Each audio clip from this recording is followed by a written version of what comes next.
จุมาชวนทอเลยนะถูไม่ตัวเขาวิลากติอ่ะเห็นหุ่นป่วยหมดตักไม่ฮีอันโลกไทยยังเป็นมันปอตุมิลาชาวเม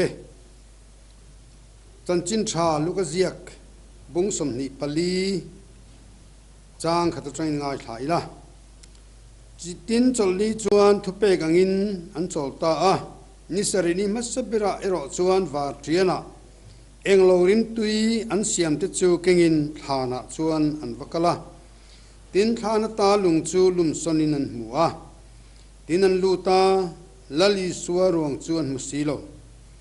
ตินติเฮียนียจูงวางอันมังอันลายจวนง่ายเตมีปัญหาปวนมีเอ็นขัดเทสินอันเกียงอันลูดิงะตินันลาวาอันมายลีอันสิกไลน์อันนี้จวนอันเนนะอิงติงเอมิทิจิงมินุงินซอนเฮตาโตโลเวอัทโฮเลตาอากัลลีรามาอมลายอินเนนะอัตุสอยข้าเฉลยรู้มิสิงฟปาหิมิสวลติกุตามันตีรินะอมังะครอสอันแข็งเปตังะนิทุมเนียจวนอัทโฮเลตูรนีอติข้าอติอาอันทวนเชียร์เตลปันกันซาตานมาสมรสเซลาลิสวคริสตาจันจินเฮียคอยไล่หมดสู้ลักจวนเกมันนี่อาปะเทียนรำอักเห็นดานฟังกิมตักตักเทลวะตัวไล่มีตั้งตะกินติดำตัวนี่นไล่กันละวัดเลยอาจูปจูลันนักเตะเชียวมากันนักจวนติดำนะกันไปเสียถ้วยเสละชานี่มาเราจะจูคริสตากันไปเสียมั้งกันส่วนนี้จวนกันเกมันนี่ปะเทียนรำแข่งค่ะแข่งฟังกิมโดนลงเด่นอาเปียนนักจุงจางเจ้าไม่ลลิสวคริสต์ไอเมลเขียดกันนี่ป่วยนักตอกเขาลฟังเด่นอาทุสอยตะโปกันตุยปุยงเด่นนักทอเลอาทีนักตะโปกันตุยปุยงกัลวาริจันจินตะโปกันใครตัวขินตูรนี่กัลวาริอาโปเฮียนปะเทียนรำอัดเฮงอามารอจูกัลวาริจินเจ้าตอบจูกันปะเทียนรำจันอาคารมาบักซ้อนตัวกันแล้วนี่เจลังตีรินออกมาเกฮีสังกัจกวาสมรุกเล่ปังอาเปียงทาร์กันยากับเปียงทาร์ติรเฮียนกันอดบัวเฮียน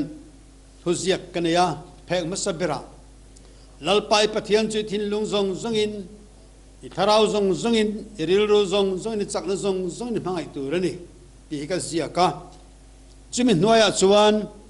กัทาวกัลตาละเยรูซาเล็มได้ยกัลวาริทิ้งเละทานเละเซนเวนละจุดตาวัชามริงละมีปุยกัลเลียมมาเซลลริมตีหุ่นรวงลากคากทานหอนแข่งอินเอ็นโรตีฮิกเซียกะกเซียชันอุมามิโซติฮิอันลลิสวคริสตาทีนะกันง่ายสางอารูปยังไงสันตูรนี่อามารจูลับหัวตุนเตียงฮิอันกัลวาริอาตอบไม่ละวินข้านะภูมินาเตลเวเตงายะอัทโอเลนโตรมังายนี่ตีการิลรัวอเลียนจูวางินลาเรมตีหุนรวงลากคากทานหนแข่งอินโรตีกระดูงอยนี่มิเทียมเตนันสวยดานจวนลลิสวคริสตาทีนเฮียนอามาริงตูอามาซุยตูเตะนดดาร์วิกาอัทโอเลนในนูโคมาถ้าเราเทียงลิมาลูเฮงาอัตินุงาลงบอลตัวนี้ตีชวกตานี่ตีเตอันสวยชินอันที่คบไหมอาทินักข่าวชาลเวตีนาลิลวินก็สยังคานปะเทียนรำค่ะอากิมกันจันโลส่วนโตโซโลเกมาเนี่ยองโฟชินนาลิสวาผู้มาองปกฮานอันมังอังนี่เอมากงอาเทียนโดนปนิจันจินกันไงคลาชินาโปเจียงคบไหมลาลิสวนอวฟินาเองเงียนสวยดุนตีเตียนโซตานังมาจวินเยรูซาเล็มขบหินเชงอิมนี่ตุนไลทิลมเสียปุยเชียดโลอันโลตีนี่เองทิลโมอันตีอะเอ็นซาริติสวะทัวเลทิลตีอาเตมิงทังตักไม่การหูตุเต็นโครสันเข็นเบตากขา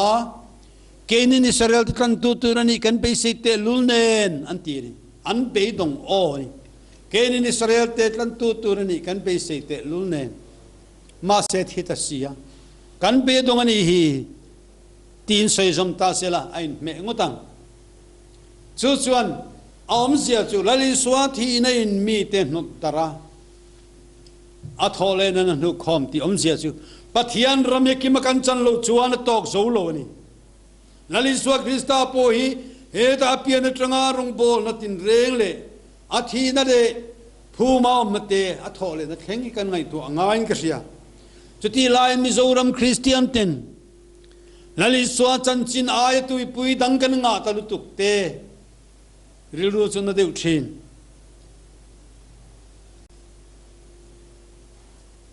helaya hian kan lak chhuat du chu Hetah om to love lali suwa thole thui chan chin tha ziak tu te hian an ziak thewa maro chu Hetah om to love ti tak mai hi zo hana hena ziak ve chia lova ma se midang ziak lo Mari Magdalene ne na lali suwa ilar rehi zo hana da ziak thunga Bible kan mudan chuan Peter le Johana Mari Magdalene hi Iswa thana zi ya vatiana an kala lungalowin lum than chin na lungalowin lum sona tu man husilo chuan Peter le Johana chu in lama an kir le Mari Magdalene ro chu than kianga ading renga chuan than chung cha zuk bia mi pani pu mi puan var sin in muwa pakhat alulama pakhat akelama thua muwa chume te soi ngei chulu ka hin ron zia dan chuan chume te chuan mi chia tu ngei zon ingatinge mi thizinga minungi zon Hetah om to love than chu mi thida nani lalpa chu athole to ani athi athole to awangin mi thida na zon chiani lo ti ni ber hi chuan ka ngai to thina Hetah om to love ti hi poimo in ka ria Hetah om to love kan chung te thi te hi ro thana hin la om reng na tu ra be sei le rin na ol khop mai chowang Christmas do na te po chung te than ching kan kal sung thina sang kan zakwa somruk le panga khan ka pa in bus accident a min boral san chu chon lalpan min hu chian tir khop maya accident na yawangin dam do in tlanga arwang post mortem turin phur chawa akebula kadinga kapar khonar puana te chon thi sena kai nuang mai ma seta khan kapa om to lovani ti chiang em maya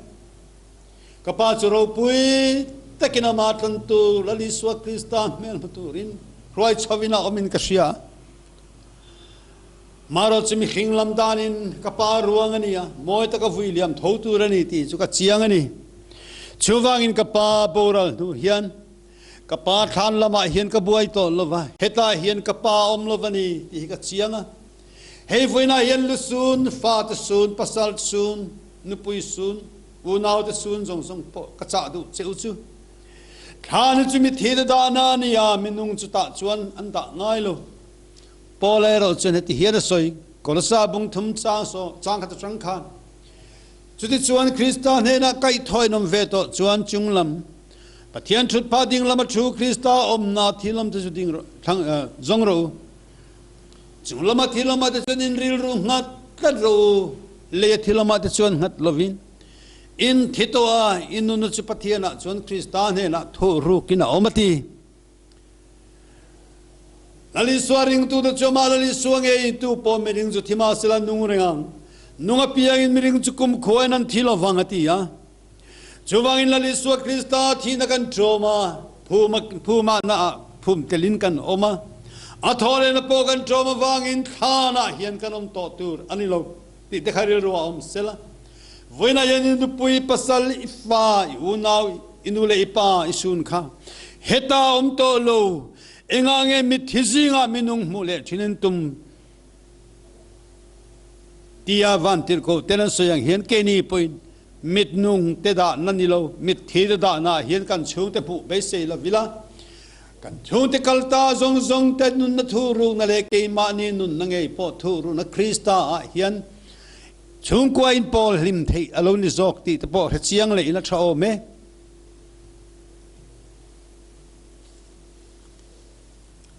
ole Mari Magdalene na thole tu kalali swa mu dan hi han soile masalok ila khatia than kianga din ring lai khan nung lamahan ena iswa dinga huwa iswa ani ti resilova huanin kol tu mo atia kapu ma hetai kalpu yani chuan ida na chin mi thlang chati chuan kala ang ati avaro pui em pakhanna chuan kalali swami zia hi voina hian sirtel lok ilakadu ola chuan Pilipi bung ni changa chuan heril ru Krista iswa pom bokhanang ma nia omro se ani zongin Pathian anga oma Pathian tu ko om thil thal hel hei thiarut lova mi sing teng lo piang in boy ngai siama ama le ama anti klom ta zoka tin mi sing ngalo min ngai klom ati khop hial tu zom na lo om ta cross ati na ngei chu ati ropina zong zong kal san lali soi khovela nang le ki tan lo kala cross rap tha taka khen be na oma athia lo thole ta ti chu kan sian ni tro lali swat klom zia le in ai klom na voina hian kan soi non le du che hi ni lali swa kan khatianga mi hring da chandam tu ra pai na kunga ruat sak zong zong ran thenga tu ma mut ngai lo na khuma amu ronga bola mi ta na thatak takina thokaram huai man te chan chua ka damlo te ti dama chuti chung chuan ram huai zolani ram huai lalani tentia belzibula tentia masila athin urdu chuang lova crossera potiel tin reng in au khumma sila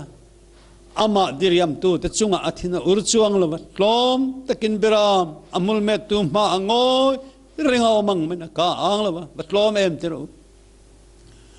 chuan ka ngai tu na chuan cross thenga chuan lali swa hian tlom na silfen hi in belpo ni sekal rethiam de tin kan thia athole tu ka Mari Magdalene na vamua huan en kol tu emo atia huan malik mitloman ni tro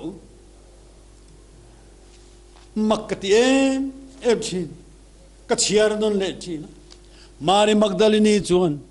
huan en kol tu emo atia karil ruwa hian om zia thuk sia ka soi fiat hiamlo kanina nen hian lali swani na hi ava in person te lul em kei chu milian le mi ro puyang alanti ka chak thina ma selakan lalpan chu khovela khan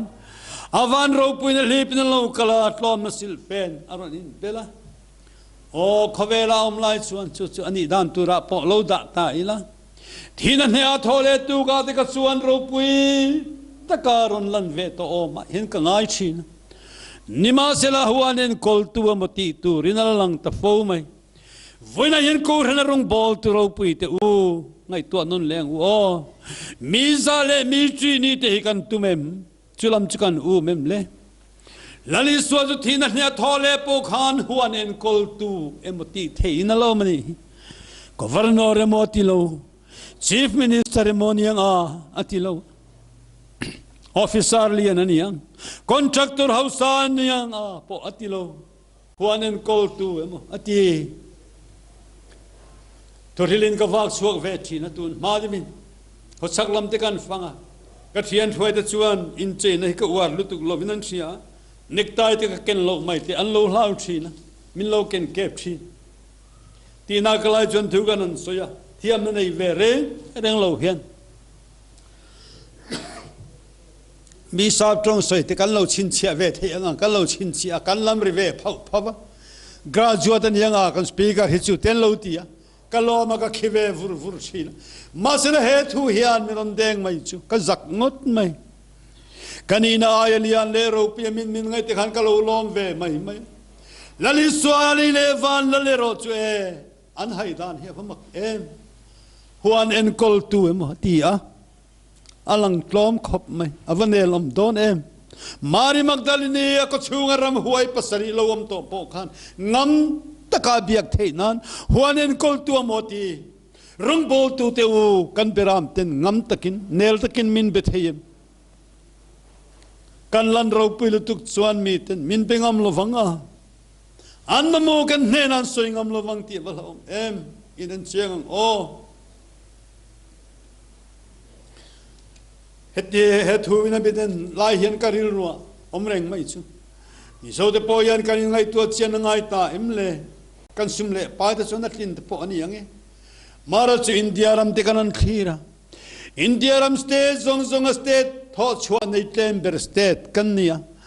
mara chu india ram nuwa hian mi zo nu te thom no amana to bere anti azar tha ka nge kan pom dona alom uma le Thoswa nei tember state in China kan sang permaiti iswa kan anna ani emle Mari Magdalene chuan lali swat hole chu huanen kol tuamo ati vantil ko ang panalalang chuang lo ni athole thurun puang tu de vantil ko de chu ansil fen po niyang in lo eng surmaya a mel po chun mi en khal thei hel khopin lo eng surmai Masila kan lalpai suachunan mua huanen kol tuamo unaw teu lali suai huanen kol tuang le ka alan lai hen rong bol tu te kan lang ro pui lu tu sok ma to emle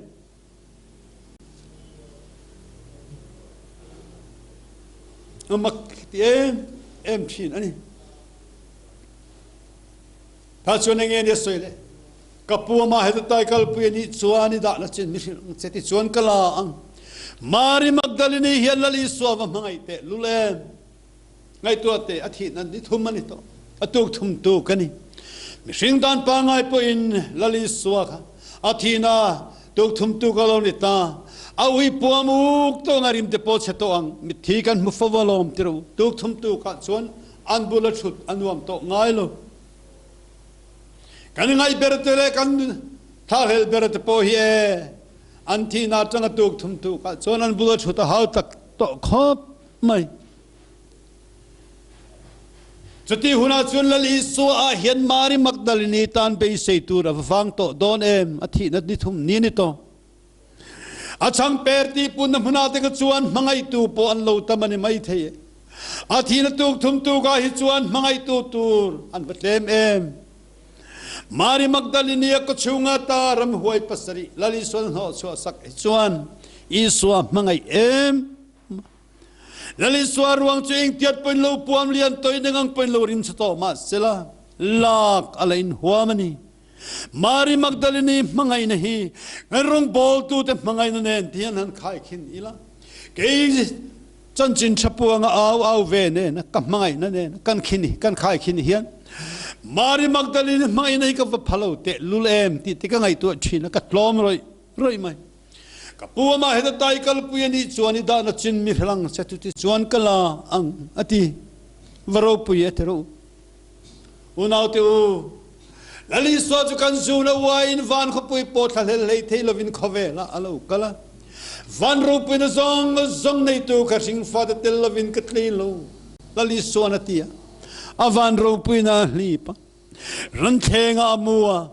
o mangai ta chandam na turin an swal zong phurin an che dong cross alo tura thina khan ngei po chimin lu chil sakta kan tan phumina oma ama chuan kan nun hlui zong phum bawam thei nan phumina oma ro pui takin thole na ina thole o thole na che ro pui ngei mai ni ma sela alalang ro pui chuang lo Vina yen ko ranu pale rong bol tu de hian lali so kan hai palang huanen kol tu makan ti mayang ti ka lau khop mai iswai ro pui taka hu kan tu mang ti alo ome he khovela yen iswan ro pui na kongala zo lo tlat mai lali swan he khovela yen ro pui na kongala zo lo tan pui ngai ta tan pui tur pakin lali so lo kalani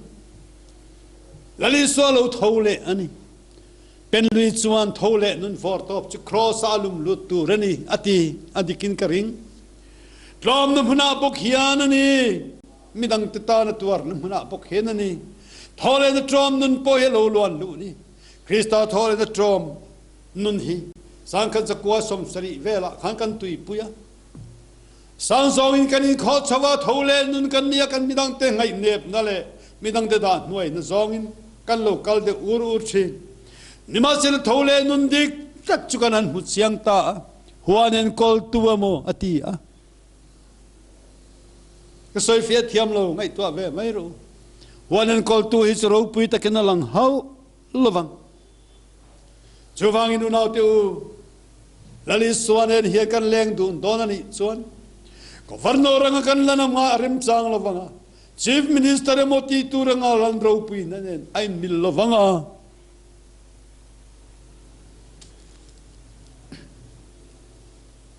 kapu ama ada tai kal pui ni chuan ida na chin mi thalang chati chi chuan kala ang ro pui te ro le ni china kan chang chira vantir ko den mari ne na asoi chu Hetah to lo veti kha poimo khopin ke sia Hetah to lo veti trong kam sim han lat zau deu ta ila ke ni po hian to lo na tur phun kan nei ve anga mana chuan zumuna ka china ni mai theye ka tan li so krista thia phumina ma thole to a ka suala zong zong thai bo zo to chuwain ka hun ka son ve wa hun to em mana zumuna chin te kha mi tam tak chulali so krista awangin la phua tu an thil so zong zong kal sanini so thlang mek tam takin atiang hian an so zong zong anom na mun lui kal sanini so krista an bela wakalila mana an zu in chin nat ne na khan khoya nge chumi khami ina zu in chin kha vati ila e kha khamo Hetah to lo apiang thar to tu na chuan Hetah lo kal ngai to reng lo anti ange e kha pa khamo ani takasin join china lo kala ka piang thare ti eng mo chen chu re wang ma se tu la cho lo lang le zau to anti ang le Hetah to lo ti hia pa poi mo em te ro le bru ting chin te kha le bru ching tian soi chang kan minga telve chin po alu telve chin to po ni mai the ni ma sel ho tu na chuan chumi mun ta chui tho cho kang u than le sual te khin khai ni te khin ani fo chin la po tu chuan den thim noya na wang kan trap he sual than thim noya hian kan lo mu atiro sual thana kan muwa ni ma sel krista thi na le thole na koleng hian miron chunta nang muhil mithi zinga ta thoro ti chon krista chuna chuneng chetiang khan kristan min chune na enga nge hini leng tongu edem tin nuaya leng to lovin edem tin nuaya na wang chap to lovin I tho chwa kang u krista thole na kolenga hian thilti thena nei turin kalangu itam tak chuan krista thilti the nei trom kan du chin maro che hiat turani kristan nun trom tak tur chuane alal thut thleng chau wapom hi rem chang lo a hling khum pom telangaya cross pom telangaya anhena phum ve ni angaya chuminun minakal kana tum chuan a thole la thilti the ni an changai lowang chu chu zoram ko ran kal sual na la omber po ni ka ring chumi bypass chuan kal mai kan tung chinang ti ka hlau tholom tamatranga thilti thei tum na ti hian lali suan na thilti thei na tak hi a khor chuak silawanga o thilti thei nei lo hian kanin ti ro pui mayang ti te hi ala om to khop mai khang sumle pai tam te kha athal veti nani lo atlom nanun kal sanin lali suwa thole nan thilti thei na hi atong mai thei lo a crossa kan telve anga phumna kan telve anga a thole thilti thei na chuan kan nu na choi to donani chumi huna po chuan ro pui takin kan rong kan bolang ti nani lo mi te chia lo ni na nu na trangin rong kan bolang huanin kol tu ma ti thein kan nunganga chu chon kan rong bol na ra chua donani Hetah to lo ve ava poi mo em unau du ta kan rama piang thar tam tak te an tlo thei lo kan ti mo kanom lo na tur mun kan an thosan ve u ra nga bo kan ki le chin a zu sim kan ti lai khan lo in le der to te kan ti mai china adik po dik kani amaro chengen ya chanti kan ngai to ngai ni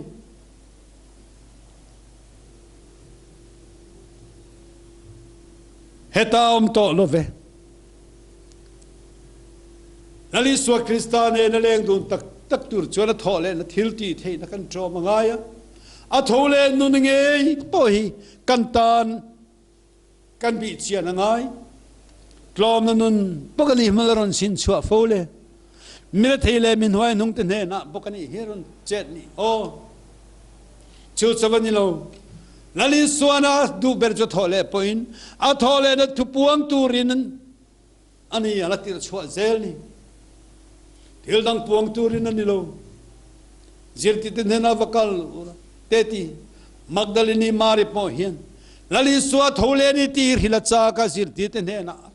Kalawang fang may lalpan sa kamuta te lolmay. Unaw te utuna hiyan kan lali suat Krista thole na turiyat puitur hiyan. Zurama hiyan evangelist kan tamta. Krista thole na tupuang tur hiyan kan in PM.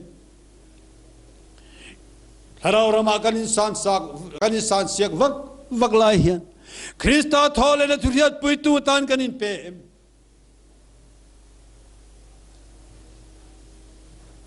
Chandam na pohi chandam tu tilawachan kan chak to mayem. Krista thole na thilti the na nilaw thilti the na dang bande kan chak to mayem.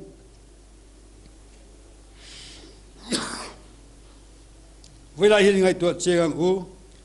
He thole na hunro puya hiyan. Kan sual tharata kat huve tak don toem. Hetah to loveti ve turin. Zuzuartin gambling na muna kaum china ni poin. Hetah to love anti turin kan kalasan ve palangem. Lebrutin te zinga chiartel kan lonji china ni mai the. Tuna chun hemi te zinga chiartel the. Ani to lo anti tur kan ni ve ngamangem. Lalpan tiang tur chuan min kovin kasia. Nang muhil mit zinga ta thoro. Hoi thawangu sual thanikal sanve tong u. Krista thi na kol in eng in minon chune. I thawangu I harang u. Krista thole thupuang turin in peng u. Ropui na tlanga ni lavin huanen kol tumati thein. Miten nil takan pan thei turin. An biak thei turin. Thuan zongam turin. Klona silfenen rogi bolang u. Sumatam vanga inti ropui hi atul berlawang. Kan sumtam hian lali suatan thoktam zogro se ki mani inti sa nani lovin. Hei kan raminap mamo khop to ni. Chuwangin kan lali suat athole khan huanen kol tu mati ani. Ato bera chuan mari Magdalene yang hian lali suai mangayang u. Azar zautum na muna ni lavin. Ama buhay puyangay na muna po buhay puy thay turin. Hetah may kalpuyan ni chuan idara chin misilang chetuti chuan kala ang at yang hiyan. Buhay puyangay awmlay takhi mari Magdalene ni iswa mga ina na sadya alam na mun po alo ni vetlat may. Kini po hilalisan buhay puyle mual po puyangay na muna. Kanding vet hey donem. Chutiang kandin kateng chuan. Man Hetah chin, man khut chin kha. Lalpa ke bula, lalpa mai chama. Miten lali swa melan mut he turin. Eng dom taka kan trang theyang. Ho Hetah to lo ve miten minti ve the turin. Kanom munisolangu khai. He Yesu Krista thole na nik kan ngai tu chale kan man changa piangin. Lali swa ruala thole in. Mana thilti thei nei lo kha. A thole na thilti thei na thua makanom thei nan. Ho kanom munison veng u. He thole na thui puang ve tong u. Tun lai kan rama mi tam takin mi sual chan chin kan soitam lutuka. Sual chi kan vor ta mi ti mai tu ni. Kan ramina mamo berchu. Lali swa Krista jo thole ngei yani ti te. Lali swa Krista jo lo kalle ngei do ni ti te. Ama ring tu te na chuan lo manaron pe do ni ti sil dar te hi atul ber chumi kan sil dar the na tur chuan voina he sermon Hetah to lo veti hi ngai to azui ila keni pun kanom hun kan son nge ya kanom na mun hlui thalo khovel me te nge puna an izat munata kha I tho chuak veng u lalpan thukan zatan malsawm ro se amen